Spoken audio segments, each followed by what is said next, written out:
This week on Writers, Inc. There really isn't a one-size-fits-all. You can't just say, oh, well, for any given author, you should either do self or traditional. It depends on a lot of things. The first thing primarily is, do they have the capability to release a book that is every bit as high quality as a traditional publisher would?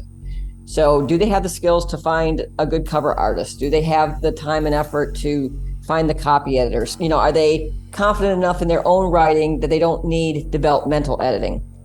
If they have those things, then they certainly are a candidate for self-publishing. It still may not be the right fit, but if they don't have that, then it makes absolutely no sense for them to go self-publishing because their book won't be at the quality that it needs to be. J.K. Rowling was nearly homeless when she wrote the first Harry Potter book. Stephen King penned Carrie in a small desk wedged between a washer and dryer. James Patterson worked in advertising and famously crafted the Toys R Us theme song long before becoming an author. Join New York Times bestseller J.D. Barker and a panel of industry powerhouses as they pull back the curtain on some of the world's most prolific authors. Where did they start? What is their process? The biggest names in publishing all have origin stories, all have tips and secrets. What does it take to consistently top the bestseller lists and become a household name? Get your notepad out. School's in session. This is Writers, Inc. Hi, it's Christine Daigle. JP Rindfleisch. Kevin Tumlinson. And I'm JD Barker. Welcome to Writers, Inc. So the impossible happened. I supported a Kickstarter like 2 years ago, maybe even longer than that. And it actually showed up. Oh, wow. I don't know if you guys have ever done Kickstarter before, but I shelled out, it was a little over $3,000 for a robot snowblower and figured this thing had no chance in hell of actually becoming a thing. And it was supposed to ship like a year ago, when they launched the Kickstarter, it was like, we're shipping in 3 months.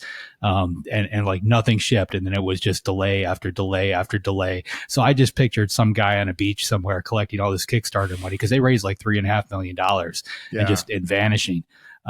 But yeah, 4 boxes showed up yesterday. Like and they're heavy too. Like one of them's like 110 pounds, and I haven't opened them up yet. But I have no idea if this thing's going to work. But I'm just very glad that Kickstarter actually came through for once, because I have got no idea at this point how many I've supported that didn't go anywhere.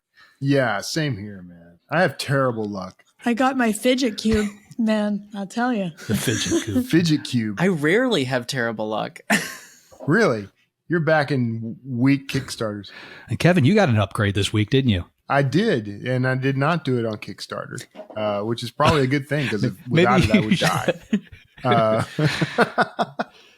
But yeah, so last Thursday, I got an alert from my cardiologist that, hey, your pacemaker just told us that the battery is about to die and the window is closing rapidly and you have to come in for surgery on Monday.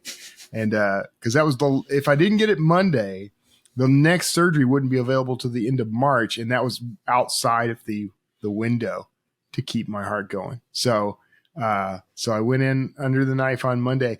And what's cool is I got a whole new upgraded pacemaker. So like before, I had to avoid metal detectors and I couldn't get an MRI, and I had to use a fancy little doodad to do the reading. And now I've got one that I can go through metal detectors. I can get an MRI, and it has Bluetooth so that I can actually sync it with my phone. So cool. That's pretty cool. Yeah, that's almost worth the surgery. So now you just have to avoid like 12-year-old hackers. That's your new problem. Yes. Yeah. That's my biggest concern, honestly. There's a whole hacker community though in the pacemaker world. There's a whole group of us. There's a whole group of people with pacemakers who hack their pacemakers, which is weird to me. Like you're going to jailbreak them? Yeah. Why? Yeah. Yeah. What for? Exactly. Because they can. I don't know what the point of that. Some people, I think there's also that in that same crowd, there's people who hack like the insulin pumps, and it's for fine tuning it or getting better results or whatever. And I'm kind of on board with that. I'm a little afraid though that if someone knows how to do that there's going to be somebody who says, I'm going to just start screwing with people with pacemakers. So, and mine it's not like a defibrillating pacemaker. It's because I have an AV block and I had what's called a bradycardia. Like my heart rate was slowing down because of a birth defect in my heart. So it wasn't there wasn't any like, I didn't have a heart attack or anything like that, but I do depend on it 100% of the time to keep my heart beating. So if you hacked it, you could increase your heart rate. You could slow it down. I don't know how much fun that would be. Like I don't see the point in hacking that. The insulin pump I kind of get because you could give yourself a little sugar rush or whatever, but not the heart. So one of the things, if you put a magnet on this pacemaker, it goes into a diagnostic mode. It starts pacing at a specific heart rate, like 78 beats per minute. So if your heart's at a lower rate, 60 or whatever, you could give yourself a little boost with a magnet. So I keep like a refrigerator magnet over here just in case I have a lull in the afternoon, I'm just kidding. I really don't do that, but that's what I was told. But now I think it's that. Okay. There's a different thing now. Like it's not going to be a thing now. So I'm really excited about it. Honestly, you're gonna have people coming up at conferences just holding magnets like out in front of you. And just hey, Kevin. Well, see, the problem is if you do that in reverse, like if my heart rate happens to be high and you put it in that pacing mode, well, now there's a problem. We have a technical term for that. It's called a heart attack. So you could kill me. So please don't come up to me at a conference and jam a refrigerator magnet on my chest. Unless you're just really wanting to see a show. Oh, man. All right. Well, at least we went through that entire technical conversation without one mention of AI, which is nice. On that note, On that note, yeah, we had follow up to the story from last week. So that Sports Illustrated got in trouble for putting out AI articles, generated articles, and apparently they just fired the guy who was in charge of that. That came out over the last couple of days. So apparently that is a no. They don't want you to do it, or at the very least, they don't want you to get caught if you do it. Mm-hmm. Yeah. See, I think that the real key there is like they made that guy a scapegoat. They got such bad press and they wanted to have the appearance that we're doing something, we're taking a stand, and they fired the one guy who probably had the least to do with the decision to do that. So yeah, they fired a bunch of people. So yeah, not just the CEO, the COO, the media president, corporate counsel. I was looking at the list. Okay. It was a bloodbath. Oh, so what you're saying is there's a whole bunch of openings. Yeah, if you want to work for Sports Illustrated. Get my resume in. Yeah, can write those swimsuit articles. Go for it. Get ChatGPT to write that resume. I'll do it. Oh, man. All right, JP, what's in the news? All right. So first up in the news, a first-time author lost a book deal after she was accused of trying to sabotage reviews of other authors. So Kate Corain, a first-time author, lost her book deal and representation by her agent after being accused of posting fake negative reviews on Goodreads against other authors. Their upcoming sci-fi fantasy novel, Crown of Starlight, was dropped from Del Rey Books' publishing schedule, and her agent, Rebecca Potos, ended their partnership. Corain did admit to creating fake accounts for review bombing in a public apology and cited psychological breakdown and substance abuse issues as contributing factors. Wow. Okay. When I read this, I was trying to figure out like what is the purpose of this? Like you're putting out your book, you want your book to do well. How does knocking down somebody else's book actually cause yours to do better? I mean, you're not going to hit enough people where they're going to just say, well, I'm not going to read anything, but your book looks good. Like, I don't see that working. So I'm not quite sure what the angle here is, unless these were people that she had a personal vendetta against or something. But Christ, put those words into Scrivener and just write another book. Yeah. That's what, it's like, if there are substance abuse and mental health factors, that's unfortunate. But well, that's every writer though, right? Well, I really don't, I don't know if you can succeed in this business without one of those. Yeah, we won't talk about Kevin's bourbon therapy. Wait, but yeah, that's like, why don't you spend that time on marketing and making a better book? Like, being mean to other authors is never a good plan. In fact, let's just address this directly. Kate, because I know you're listening. This is the wrong path. Don't do this. This is going to hurt your career. If it hasn't already, I mean, I wouldn't say it necessarily would have ended her career because she could still do, she could still get a deal. She could still do indie publishing. But I mean, I don't even know what I would do to myself if this kind of deal came along and I screwed it up in this way. But yeah, I'm praying for you. I hope you get the help you need for the psychological stuff and the substance abuse stuff. But man, anyone listening, don't do this. It's not worth it. Yeah. And we've seen this before in the case of authors basically going after reviewers of their books and making comments on places like Goodreads, which is another no-no. You just let the review exist and you move on, you work on the next project. Maybe you just don't look at reviews. But this, I think for all of us on this podcast, we all agree that we don't really like punch down other authors. We focus more on uplifting authors. It's the whole point of our community and our group here is that we like this concept of us working together, that no one person is going to buy one single book from one single author. But when you can be broad ranged and join with other authors, that's when communities shine. And that's when your book kind of starts to take off in one mean or another. Absolutely. Well, we've seen that happen too, right? Like if let's say she was hitting these particular titles because they were similar to hers. The truth is if readers get out there and they find a book similar to yours and they like it, chances are they're going to look for more of the same and find your book. Like I don't get it. I don't understand. Yeah. I posted this the other day, but you can either compete or you can create, but you're probably not going to be able to do both at the same time. Yeah. Put your energy into creating. Mm-hmm. Next in the news, ebooks are fast becoming tools of corporate surveillance. Digital books are increasingly used for surveillance, with major publishers and tech companies monitoring reading habits and internet activities. So the Scholarly Publishing and Academic Resources Coalition report exposed Elsevier, which is a major publisher for surveilling students' online activities. This included things like personal searches and potentially selling this data. Many students were required to use these digital products to complete coursework, and there was a default that surveilled every page that student visited on the internet. So this is just one of those interesting bits of information that came out, and I think without those data privacy laws, we might see more of this. Yeah, I mean, this is major Big Brother stuff.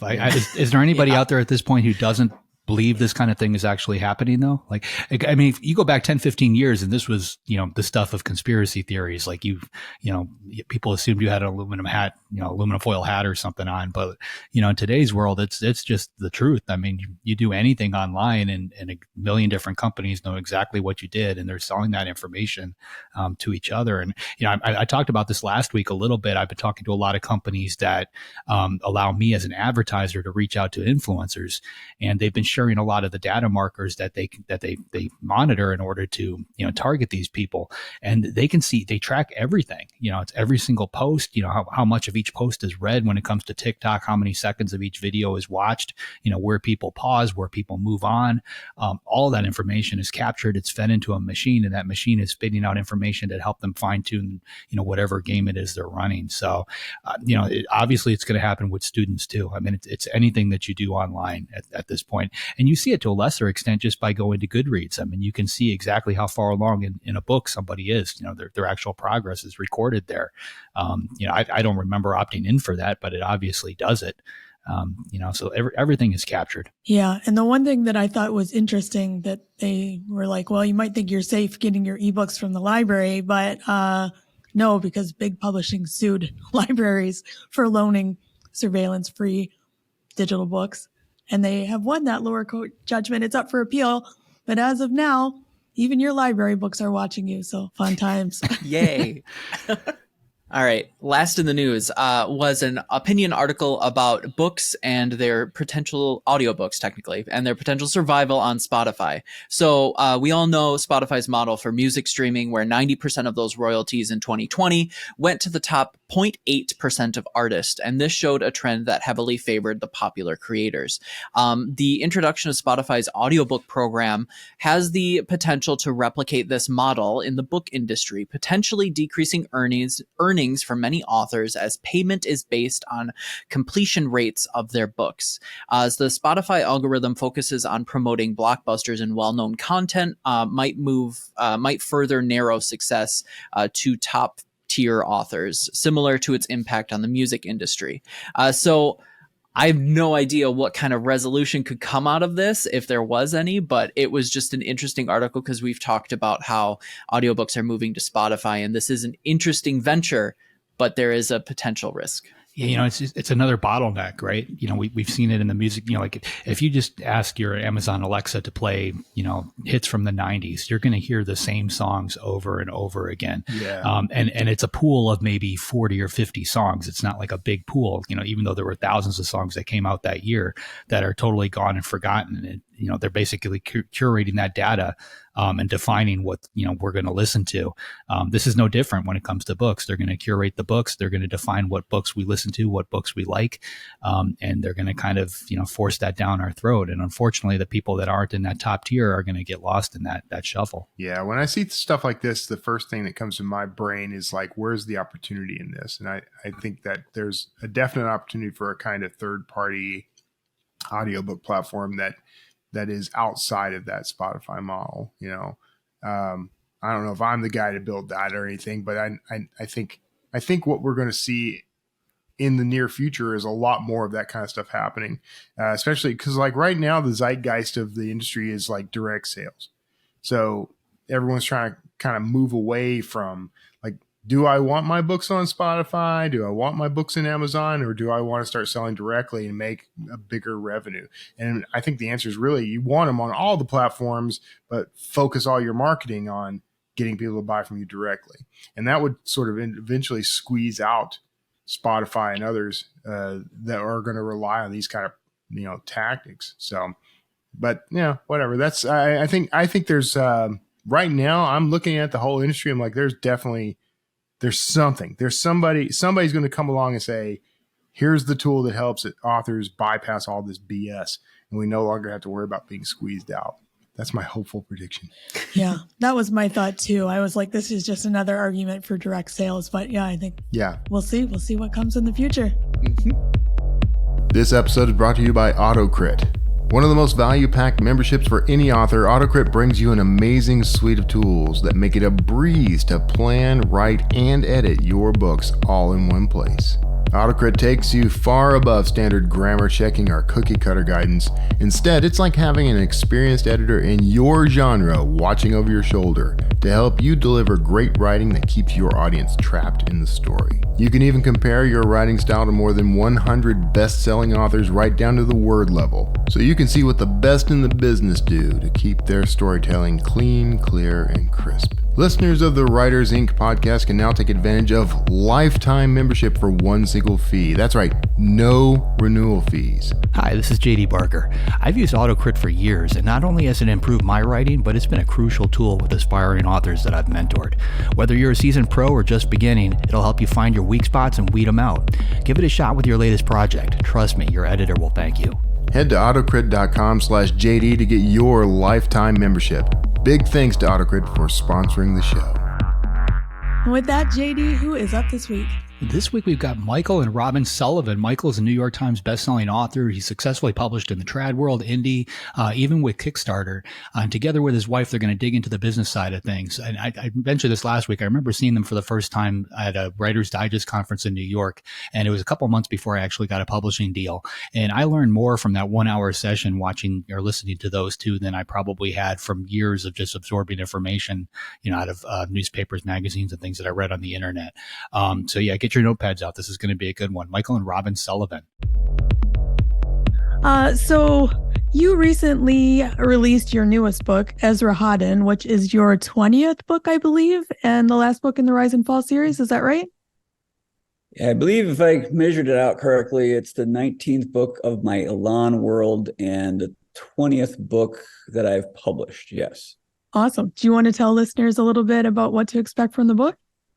No, that would be a spoiler. Okay, perfect. It is the conclusion of the Rise and Fall series, which is the middle series that connect two other series.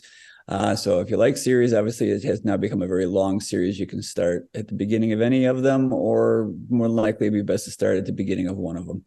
But yeah, it's doing pretty well, right? We're getting good reviews off of that one, so that's nice. Yeah. Awesome. So you and Robin are both kind of known for helping newer authors understand things like contracts, marketing, and all things publishing, and you do that for free. Yeah, we don't like charging authors for anything because of the fact that when I started out, there was a lot of scams going on, and there was a lot of people who were trying to take advantage of the dreams of writers by preying on those in such a way that, I had people call me up and say, I'll represent you as an agent so long as you're comfortable with, answering this one question. And that is, are you going to be okay if I get you booked on the Tonight Show or any late night show? And this doesn't make any sense because they hadn't even read my book yet. Yeah. So I knew that was a red flag. And then of course I looked it up and found that it was someone was scamming me there. So there were a number of these types of situations. And I know how difficult it is when you want something so badly, you're likely to make bad decisions. And so when I help someone, or when Robin helps someone, we often say, if you're not having to pay for it, you can probably trust it at least a little bit better than you can if the person's going to be making money off of you. So that's why I would never take advantage. Plus, we don't really need the money for this. And we also are trying very hard to get into heaven. Yeah, I appreciate that. So I just want to give listeners a brief summary of your history in publishing. Please correct anything I get wrong. But you started out with Riyria Revelations, which you initially self-published, correct? Nope. No. But very close. I'm close. Okay. We shopped it around. I had an agent who shopped it around, and then she left the business, and my wife shopped it around, and it appeared as if no one wanted it. Okay. So Robin started teaching herself how to self-publish, and this is before ebooks. So we were literally doing a print run, and we were going to try and market it at the back of the car. But what actually ended up happening was we missed an email, and we found out that there was a traditional publisher in Minnesota, a very small publisher, who wanted the book. So we did sign a contract with them initially. They produced my first book and had the second book under contract. But because they were not a very good business management team, we did not manage to get that second book out. And we were actually able to get the rights back. We made a deal with them so that they would give us the rights back.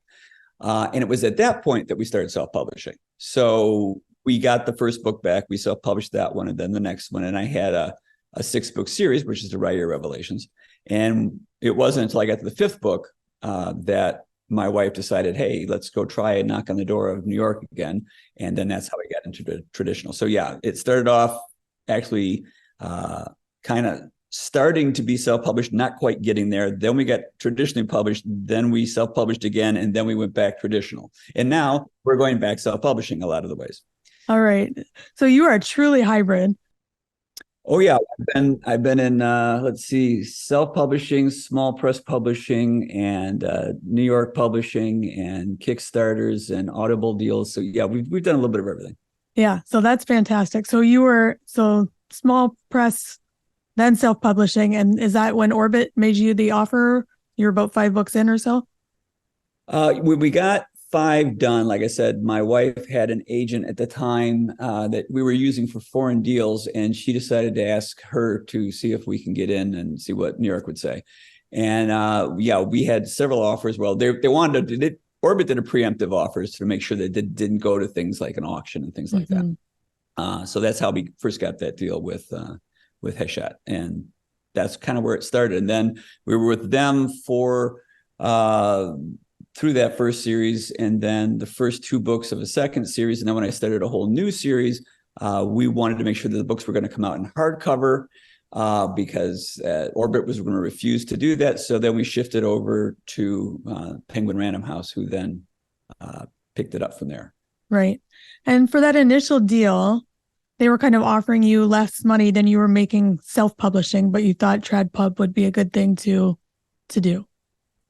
Well, we were looking at the trajectory of my sales. And at the time, I had already made quite a bit of money off of the books that I already produced, but I was making an enormous amount of money at the time because in, I believe that was 2008, around October or so, we had the new version of the Kindle had come out and the iPad had just come out. And a lot of people were trying to fill those with books for their Kindle, and they would go on Amazon and they would look and say, oh, here's a guy who has 5 books out there and they're all rated really well. I'm just going to download these to give them to someone for Christmas.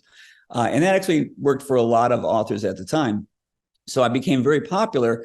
And I realized that I was making a ridiculous amount of money. And in order to go through New York, I really thought that I was going to be losing quite a bit of money. Now, I don't know whether I would have or not, but what I did discover, and reason I did that was I was investing whatever potential money I was going to make in the future. I was investing that into the marketing, essentially. That's what the publisher was for me. It was a marketing avenue. So in doing that, but we discovered that it opened up foreign sales, and we didn't lose hardly anything. In fact, we probably did make up, because I probably doubled my audience, possibly tripled my audience. And then there was the foreign sales, which also brought in quite a bit of income. So it was a good deal for us. And like I said, everything I did, or rather Robin and I did, was sort of accidental and guesswork, but in the long run, it seemed to have been just about the right thing at the right time. Yeah. Yeah. So you've learned a lot. You've been with, as you said, with Penguin Random House, with Del Rey, who treated you pretty well. So you've been both through traditional publishing and self-publishing. You've been quite successful with both. I want to know, if you were helping a newer author who's looking to start publishing, what would your advice be to them? Would it be self-publishing, traditional publishing, or would it depend? Well, this is where we have to go to Robin, because she's the expert. She's what got me published to begin with. So I would have to defer to her. If she was not here, I would probably say a few things, but she's going to be much more eloquent and have far more knowledge on the subject. So you can go ahead and yak at her for a minute. Sure. I love that. So the answer to the question is, there really isn't a one size fits all. You can't just say, oh, well, for any given author, you should either do self or traditional. It depends on a lot of things. The first thing primarily is, do they have the capability to release a book that is every bit as high quality as a traditional publisher would? So do they have the skills to find a good cover artist? Do they have the time and effort to find the copy editors? Can they go, are they confident enough in their own writing that they don't need developmental editing? If they have those things, then they certainly are a candidate for self-publishing. It still may not be the right fit, but if they don't have that, then it makes absolutely no sense for them to go self-publishing, because their book won't be at the quality that it needs to be. I mean, self-publishing is really good, and the authors who are self-publishing well are making a lot of money, but they're doing it in what I call a professional self-publishing way. You can't just throw something out there. Similarly, how much control do you want? Okay. For me, it's very hard when I'm with a traditional publisher, because I can't control the pricing of the book. I can't control the format of the book. I can't control the cover. There are a lot of things that I have to give up in order to do that. And some authors would say, that's great. I don't want anything to do with any of those decisions. But for me, that's very difficult, because, I may not agree with what they say. Mike mentioned that one of the reasons we went with Del Rey is because Orbit wouldn't do hardcovers, and we thought it was very important to do hardcovers. So really what you need to do is, for any author who's thinking about this, really look at your goals and your strengths and make a list, and then something should emerge. There's another very important aspect. For some authors, they say, Robin, I'm not going to feel like a real author unless my book is in a bookstore. The chances of that happening when you're self-published is very, very slim. So if that is one of your goals, and there's nothing wrong with that as a goal, a lot of people feel that way, and it's perfectly legitimate.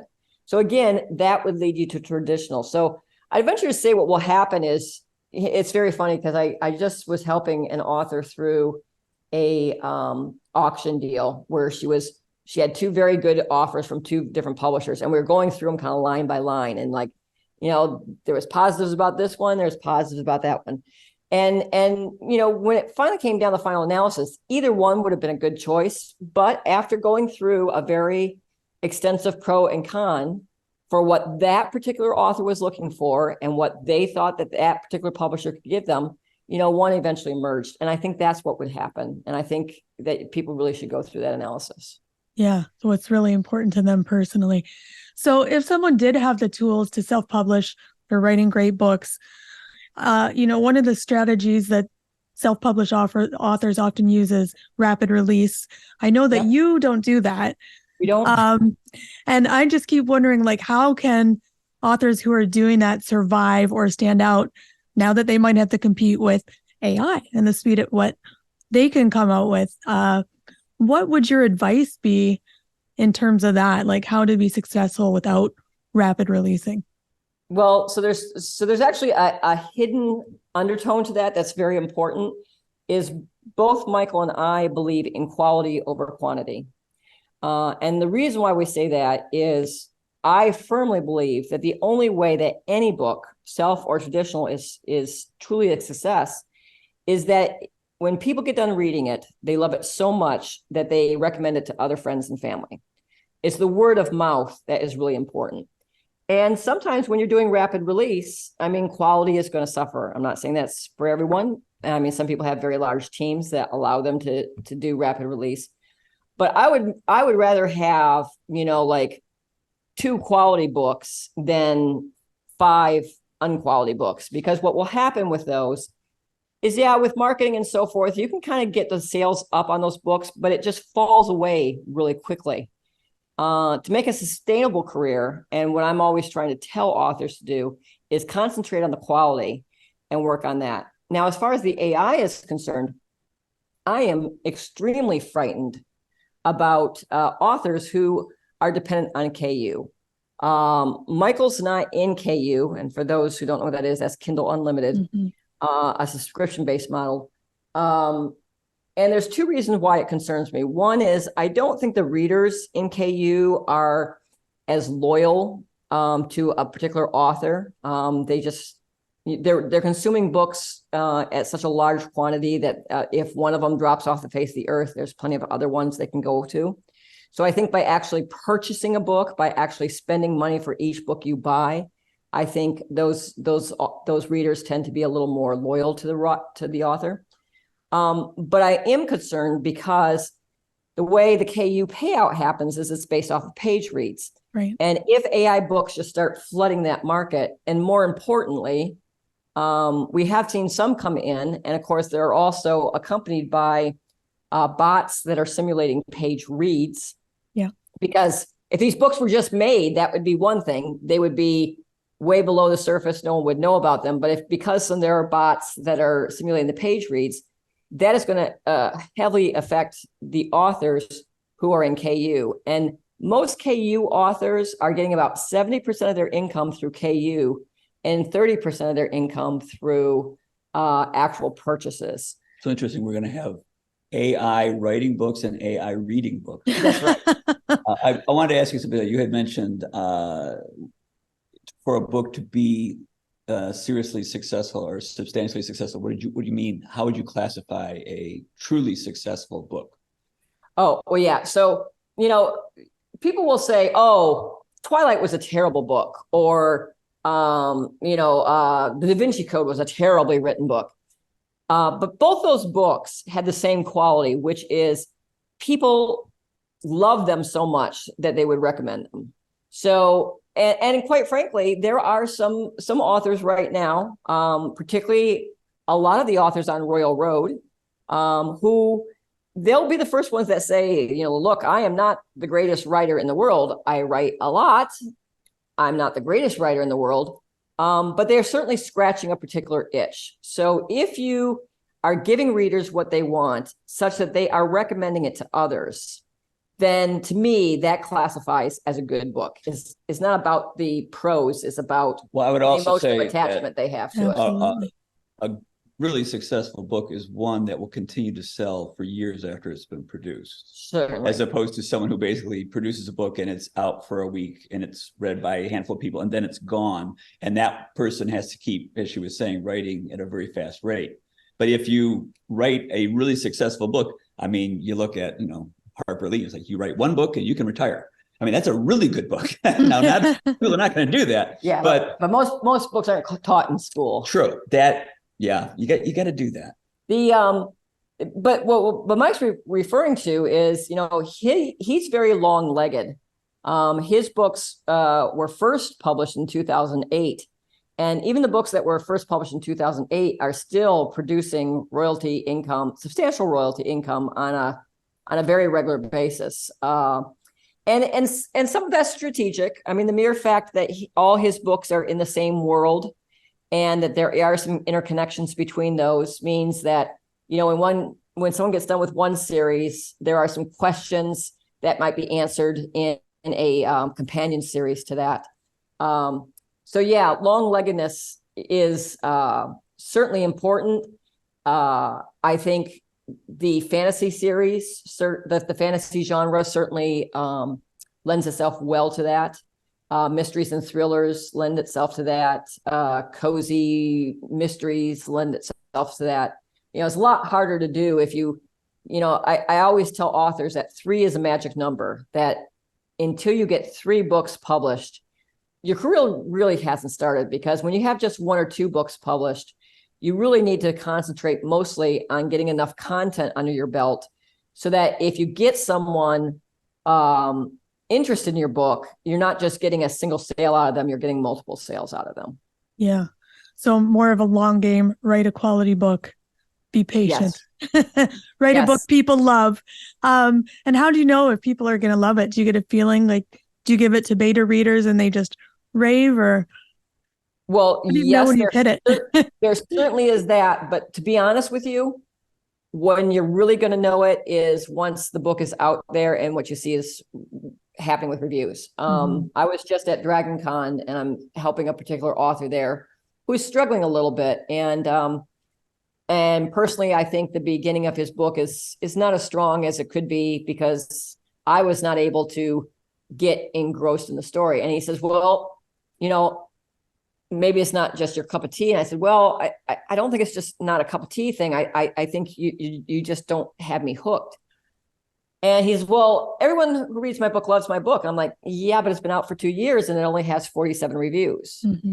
If 47 people read it and rated it, which obviously they did, I don't think they're manufactured reviews, they are not singing its praises from the rooftops, because if they were singing the praises from the rooftops, it would have more than 47 reviews after 2 years.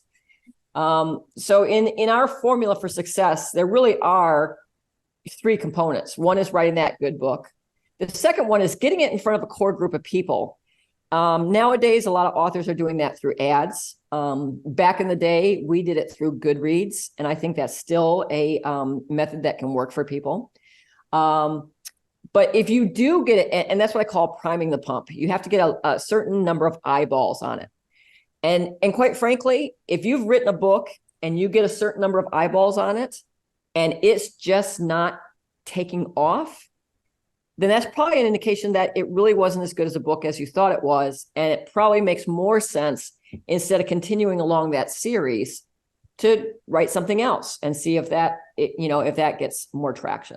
One of the things you have to learn as a writer is how to evaluate your own writing. And that's very hard. People are often blind to their own mistakes. They can often read someone else's work and say, oh, yes, this is what's wrong and this is what's wrong. And they're quite right, but they can't see it in their own work. And like I said, before I first published, I had written 13 novels. And I thought some of them were really pretty good, but I knew I was underconfident. And it wasn't until I wrote the entire series, the Riyria Revelations. So when I got to the end of that, I was just overwhelmed. I'm like, this is great. This isn't just a good book. This is a fantastic book. And I was pissed off because no one's ever going to see it. But even though I was so pleased that I had written a book that was better than anything I had ever read, it wasn't until I gave it to Robin and saw her reaction and then I went, oh, okay, so I'm not insane. this spreads from one mind to another.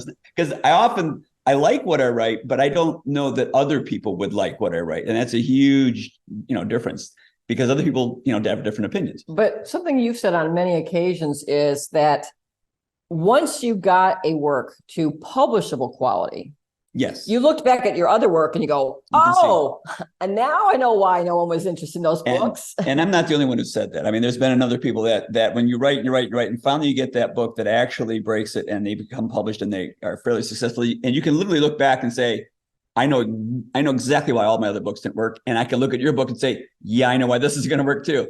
And this one will. you develop a taste and an understanding of what makes professional work versus what doesn't, what makes something popular versus what isn't.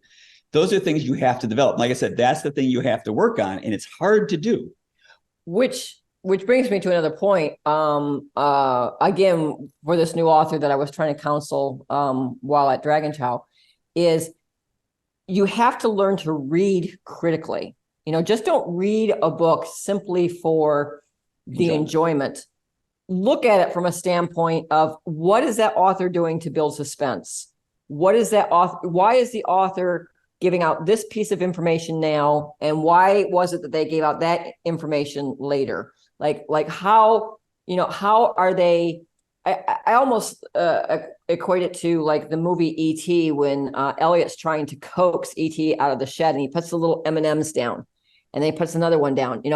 Are you giving your readers incentive to get to the bottom of the page, and then get to the bottom of the chapter, and then get to the next chapter?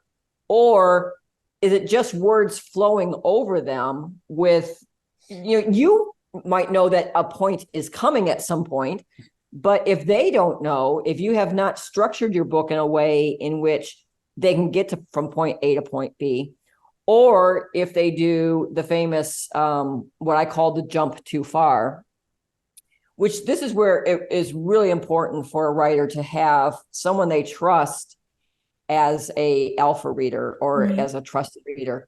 Because a lot of times, I'm Michael's alpha reader, and I'll read a book and I'm like, okay, I can tell from the way this is written, this is really important, but I have no idea why. And Mike will say, well, this is because remember this and this and this, and because of that, this. I'm like, oh yeah, no, too far of a jump. You're going to have to give me more bridge between those peaks, because I'm more M&Ms. Yeah, more M&Ms. I need a middle M&M there. I've got one, at the end of this bridge and at the start of that bridge, but man, I need another structure there. Yeah, you're talking about architectural, structural design, and how you should, when you write a book, you should keep the reader in mind, not try to appease your audience. That's not what I'm talking about. Think of it as if this was a book that you personally picked up. Would you like how it begins? Would you like the progression? Would you like the speed of the pacing? Is it going to bore you if you knew nothing about what was going? Would you be confused? Or I'm instantly grabbed by this opening, and then I get some information, and just as I might be starting to lose interest, I get another really good and exciting thing. Are you looking at it that way? And that's the important thing. And of course, what Robin was saying is a very great technique. If you can write in such a way that you don't tell the reader the impertinent information, you let them figure it out. But you have to have experience to know how wide to make that jump, because you want them to make the jump, because if they figure something out before you literally tell them, they will feel that they are very smart, and they will like you as an author. They won't know why. I feel good about this because I figured this out. And those are things that you can do to make a book, memorable to a reader. I love that. And the other important thing I think an alpha reader can do that the author can't is many times there are things in the author's head that they think they have on paper, but they don't. So it takes that kind of independent, really trusted person to say, I don't understand this character's motivation. And they say, well, in his childhood, blah, blah, blah, blah, blah, or, whatever. And he's like, yeah, but, you're not on the shoulder of every reader out there to tell them that. I mean, I need to know that information. So for a long time, for probably over 20 years, Michael wrote in complete isolation, and that probably was not the best decision. Once you start sharing your books, whether it be with, a loved one or a critique partner or other writers, and really, Mike emphasizes this a lot, is it has to be someone you trust, number one, someone who likes the types of books you like, number two, but three, you have to be really patient and not strike out when they give you negative feedback. Don't become defensive because you really need to hear what they're saying. And it's very hard. Even if you hate it, even if you disagree with it, even if you have no intention of making a change, you really should be receptive, and thank them, because the next time you need them, if they are afraid that you're going to be upset with them, they won't give you an honest critique. They'll lie. Yeah. And you don't want that. Even though it's painful to hear, you still have to hear it. Yeah, that's great. Okay, so you've been writing for 20 years, you have your fantastic book, and you get a contract. What would you say to authors who get contracts that are too rights grabby? What should they be looking for? What advice can you give them?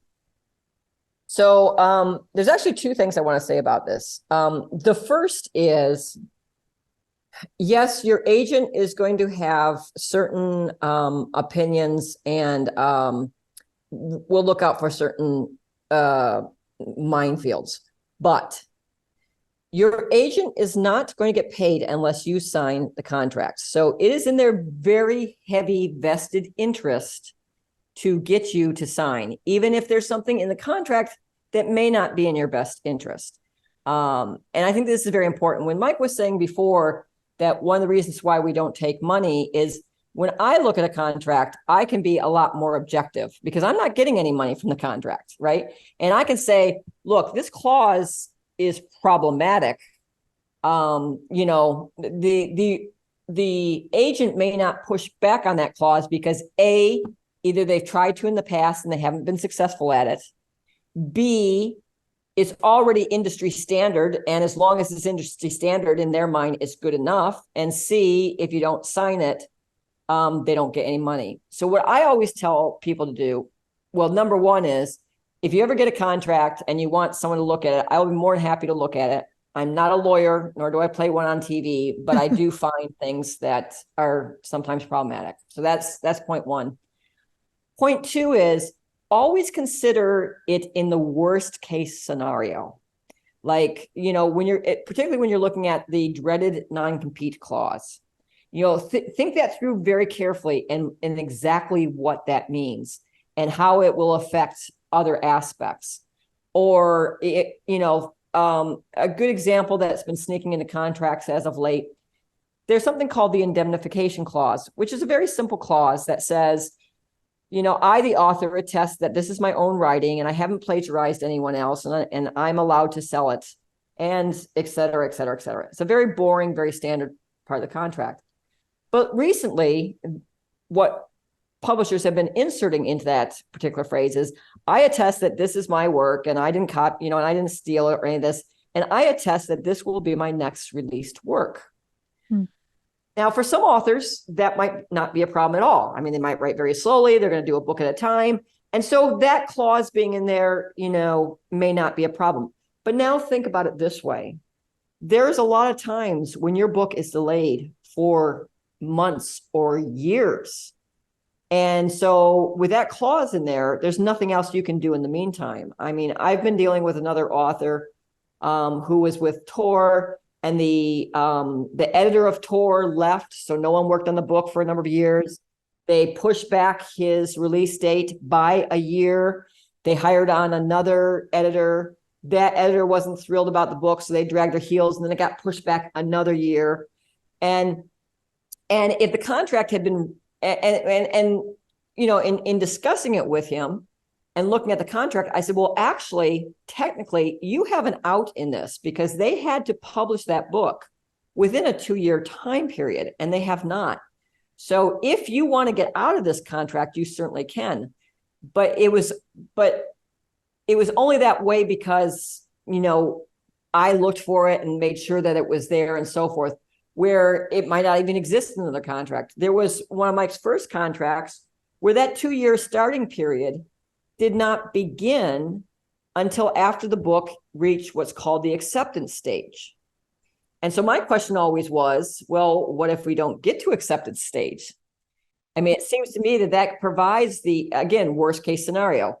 So the contract clearly said that Michael had the full control over the final book, that they could not make him add or delete something that he didn't agree to. Great clause.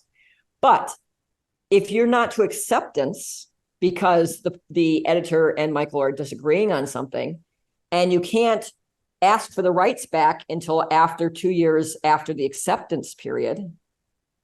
Well, that puts you really in a limbo space. So when looking at it at the worst case scenario, I added some language into that clause and said, that, if the editor and the author disagree, instead of the language saying the publisher might reject the manuscript and then revert the rights, it said the publisher must reject the manuscript and the rights reverts, because that gave us the possibility of getting that back. And there are 100 minefields in contracts. And like I said, your agent cares about the fact that, look, if this crappy contract looks like all the other crappy contracts, well, it's okay. We took, I think it was 6 months. Anyone who's heard me before knows I get very emotional about non-compete clauses. And the reason I get so emotional about non-compete clauses is because A, they're illegal, but they're still in the contract. B, they extend beyond that contract and can affect the author's career forever. And in fact, in our original contract, it basically said the author may not publish any other book that might interfere with, which might Can be in competition with this book. I'm like, well, everything he writes could be in competition with this book. So are you saying he literally for the rest of his life has to go to the publisher and say, oh, please, publisher, am I allowed to release this or not? And then the publisher says yes or no. Now, the agent's response to that was, well, nobody ever enforces it. And I'm like, well, it's in the contract. It's legal law. I can't have that dagger over my. Well, the question is always this, if it's never going to be enforced, why is it in the contract? Then why is it in there? Yeah. Well, and they said that they won't take it out, and they won't.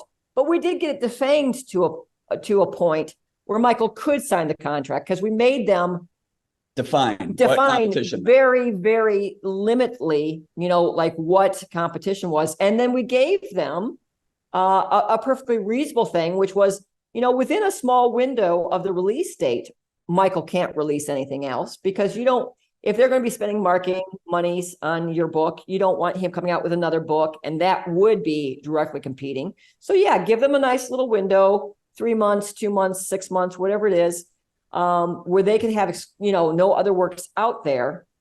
But don't get yourself in a situation where a publisher can tell you what you can and cannot write. And there are many, many, many non-compete clauses that do exactly that. And it's one of the reasons why I'm so adamant about that particular clause, because it doesn't just affect the book you're signing. It affects every book you'll write from then to the end of your life. A lot of problem with contracts is that a lot of it stems from very lazy legal writing that is nothing more than lazy legal writing until such time as it's not. Yeah. Someone decides to be stubborn, and then you have problems. Yeah. But it takes a very long time to negotiate it through. And quite frankly, our agent told us, you will never get this changed. This is a standard Hachette language, is in every Hachette contract. It's way, they will not change it. And I'm like, well, then it's pretty simple. We're not going to sign. But we eventually did get changed. And the really interesting thing about that particular situation was, I think Orbit was so convinced that Michael would be signing there was no situation where he wouldn't sign. Mm-hmm. They had already paid for the cover design. They had already done the editing. I mean, the book was very far along. The book was already well past the acceptance stage. Yeah, it was. Well, I mean, they had already invested tens of thousands of dollars in the book, and they still didn't have the signed contract because everyone signs the contract. I mean, it's a standard contract. We've had thousands of authors that have done it. And it actually is good because the change we made to that non-compete then became a precedence. I was talking to Brian McClellan, who was published by Orbit years later, and we were talking about non-competes. And he says, oh, well, my non-compete is actually quite nice. And I said, and I told him what his non-compete says. And he says, yeah. I says, you know why it says that? And he says, no, it's just because I wrote that and I got that into the standard contract. And if I hadn't spent 9 months working on that, you may not have had that language in your non-compete. So,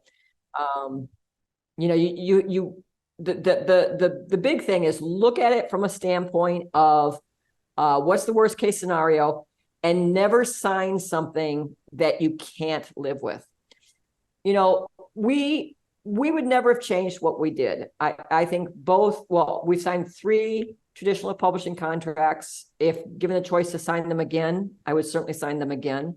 Went into it with my eyes wide open, knowing exactly what I was giving up. Still doesn't mean that I don't look at it sometimes and see how much money they made and how much money I made and go, ooh, this really kind of hurts me. It hurts my little heart when I see them making so much more than I do. But, we weren't stupid. We knew what we were doing. We were getting something out of it. And we made our decisions. Different things are good at different times. Yeah. Yeah. It's worth taking your time and really getting that contract nailed down. I was just discussing with a friend a contract they got from a small press that was asking for film rights, audio rights. I'm like, do they even do those? Why are those in there? Like, do they make audiobooks? So yeah. I was like, that's so rights grabby, Yeah, well, so they will certainly try and grab all rights. Yeah. The one of the easiest things to do, and any agent that is worth their salt, well, first of all, an agent won't let them have film rights. I mean, just no contract these days. I mean, they rights grab about a lot of things. It used to be they just wanted print rights, and they wanted print and ebook rights, and now they want print books, ebooks, and audio rights back in the day. Well, yeah, and now I think the next thing they're going to want is foreign language translations, because it's a constantly evolving thing.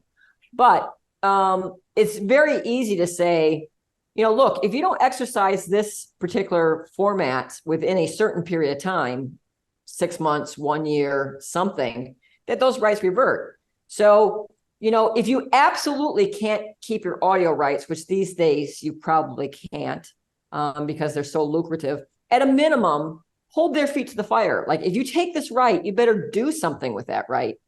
And for anyone out there, the worst thing they can do to that particular right is to sell it as a subsidiary right, because it costs the publisher absolutely nothing. Mm-hmm. But the amount you earn as a subsidiary deal is significantly decreased than if they made the book themselves, the audio book themselves. But again, you don't have control over that. But at least let them, make sure that if that particular right isn't exercised quick, in a very reasonable time frame, then it becomes yours and you can do with it as you will. That's excellent advice. I had so many questions I want to ask, but we're running out of time. So I'm going to wrap up with one. As we come to a close, I just wonder, what do you think is going to be the next or newest thing that maybe isn't mainstream for authors yet that they should be aware of or using? Really interesting. So, it's actually very interesting because, the opportunities nowadays are so much greater than it used to be. I can say this, I don't know precisely what it will be, but I do know that it's very important for authors to keep abreast of what's going on in the industry. When we first sold our audio rights, our very first selling of audio rights, first of all, it sold as a subsidiary deal. Looky. Number 2, it was next to no money. It was like $1,000. And then several years later, we're getting 7-figure deals for audio rights. So, at the time, we were all fighting over the ebook rights. Right. And no one even thought about the audio rights. No one cared about the audio rights at all. So there's always going to be something. There is a web serial place right now called Royal Road. I don't know how familiar you are with it. I write serials, so I'm very familiar with Royal Road. Yeah. So people who write, in particular, lit RPG and progression fantasy, some of them are absolutely killing it, using Royal Road, Patreon, selling their audio rights for very high amounts of money, working with niche publishers who are who already have a following in those particular niches. That did not exist 4 years ago. I mean, it just wasn't on anyone's radar. And now, recently I was watching a podcast where there's a gentleman by the name of Zorgath, and between his Patreon and his ebooks and his audio, he's making $115,000 a month. Wow. And he is not the top earner on there. I mean, there are other people much bigger. I mean, Zorgath is big, don't get me wrong, but there are other authors that are as equally high or higher. So this actually is a mirror image of what it used to be like when we first started doing indie publishing. Yeah. When we would talk to traditional writers, and I would be saying something like, I'm making, I forget, like $45,000 a month. And they would say, it's impossible. You can't be doing that. You can't be. So we know from experience that, yeah, it's possible. Yeah. And then Kickstarters, like when we did our first Kickstarter, it was an experiment. Since then, we've made about $1.7 million on Kickstarter. And there are more Kickstarters going now than ever before. Thank you for Mr. Brandon Sanderson, who shone a spotlight on that. But, like right now, and another thing that we've been doing for years, and I suspect we always tend to be on the bleeding edge. We were involved in audiobooks at a very high level before other people got involved. Well, we were the first ones to be doing ebook when they first came out. So we were, yeah. Then there was audio. And then there was audio, and then there was Kickstarter. The thing that we do a lot of these days, which I think is pretty important, is we do a lot of direct selling to our readers. Yes. Our readers know that when they cut out the middleman, when they don't buy from Amazon and Barnes & Noble, when they buy directly from Michael, 90% of their money goes into his pocket, as opposed to, a very, very small percent, like 7.5% in the case of a paperback. So we sell a lot of books direct.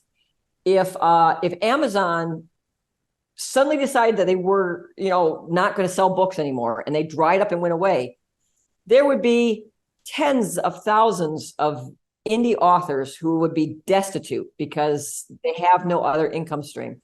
We would be just fine because we sell 6 figures worth of income to readers directly through us and our stores. And how many email addresses do you have of my readers? Right. Well, and that's the other thing is because we do Kickstarters and because we do direct selling, we have those email addresses.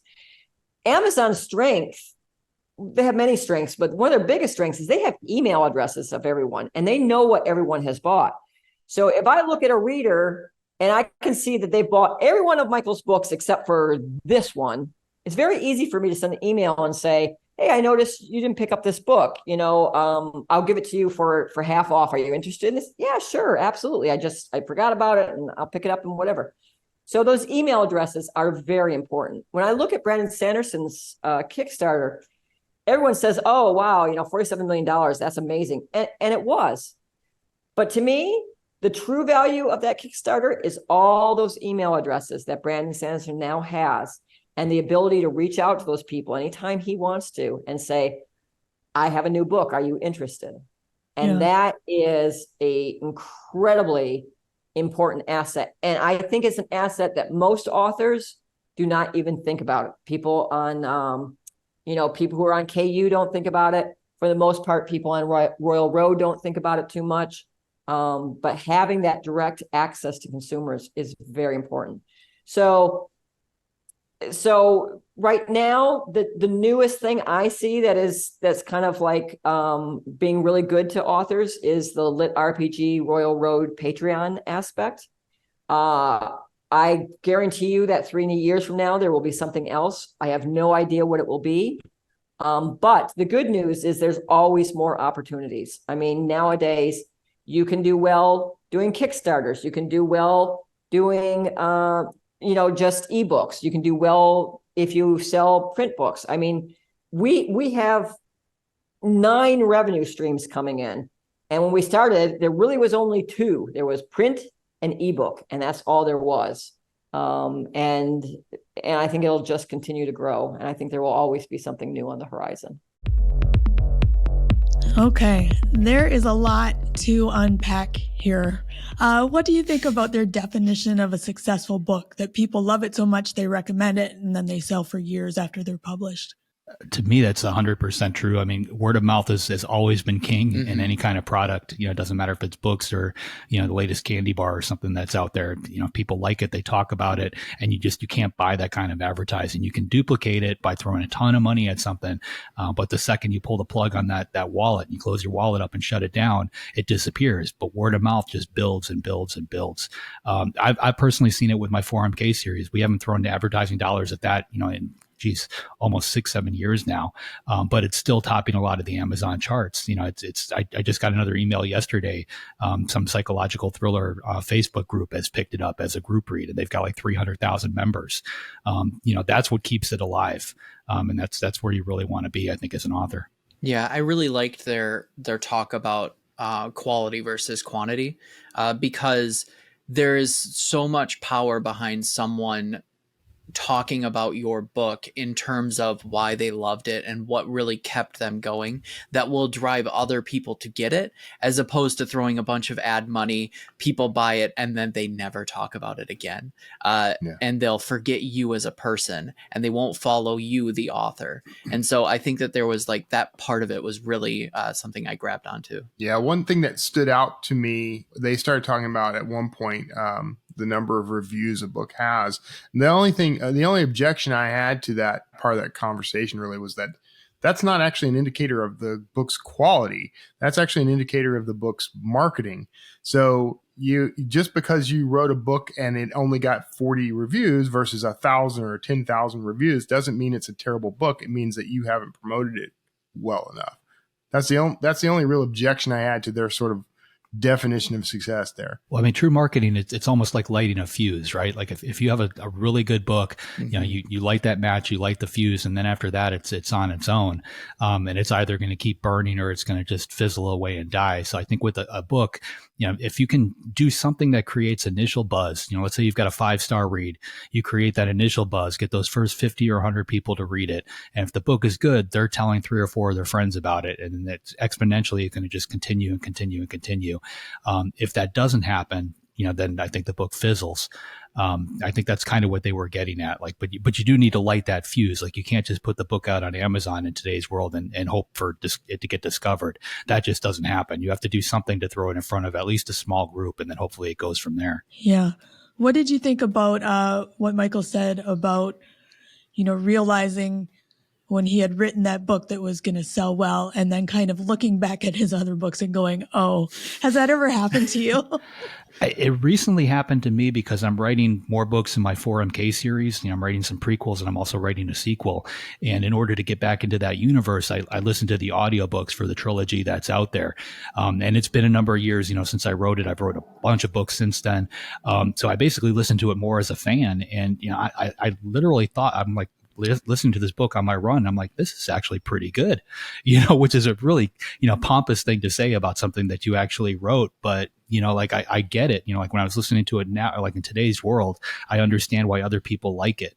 And yeah, it makes you question, you know, like I go back and look at some of the stuff that I wrote, you know, prior to that. And, you know, there's obvious, you know, red flags there, things I would change. But, you know, at the same token, I would never go back and change it because that's where my mind was at the time when I wrote it. You know, it's better just to let it be. Mm-hmm. What did you think about when they were talking about story architecture, about breadcrumbs or M&Ms, as Robin called them, versus a jump too far? How do you feel that out, or do you rely on alpha readers? A real good example of this is the Dan Brown books, and they're written at a very young reader level. So if I had to guess, probably like a 3rd grade reader level, which is where you really want to be. You know, with mass market fiction, most newspapers are written at a 3rd grade reading level, and you know, there's no big words there. There's no nothing to throw you from the actual story. I think that's very, very important. And when you read a Dan Brown book, you know, you feel as a reader that you're figuring things out, you know, maybe 4 or 5 pages before he actually tells you what's going on. You always feel like you're getting it just a little bit sooner. And I can tell you that is not an accident. That is extremely well planned out. And it's something you get a feel for, I think, as you write. You know, you learn what those breadcrumbs are. You learn where to sprinkle them. I personally, I move them around a lot. when I get to the end of that book, I'll go back and shuffle something from page 43 to page 83 because it, just makes more sense there. So I think you just get a feel for it as you go. But, like she had mentioned, pick up a good book, something that has that formula in there and has done it well, and just analyze it. Get your highlighter out, get a pencil out, mark it up, and figure out where those clues were dropped. Try to figure out why the author dropped them.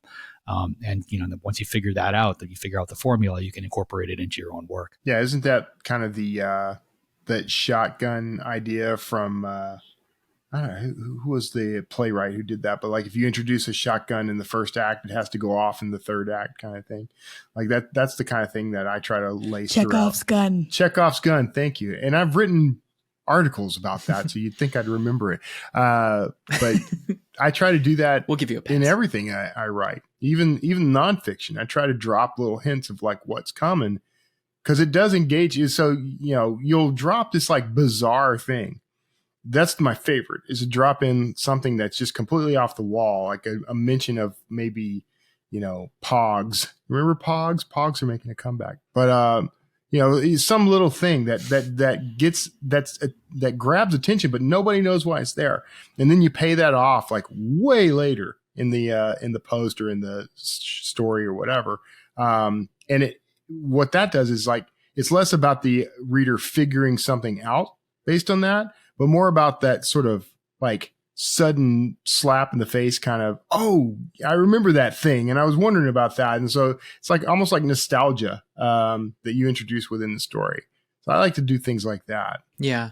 I would say like the two things that really impacted how I write. One is the book You're Going to Need a Bigger Story, which taught me like how to conceptualize like story worlds that are beyond your book and how to kind of nestle in concepts and ideas that pull an intrigue into these other story worlds and concepts.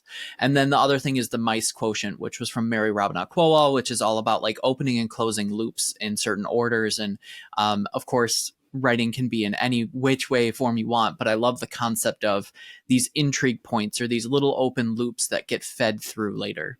I thought that Robin and Michael would be great people to ask about the future, because they always seem to be on the edge of what's new. They were on the edge of ebooks and then audiobooks and then Kickstarters.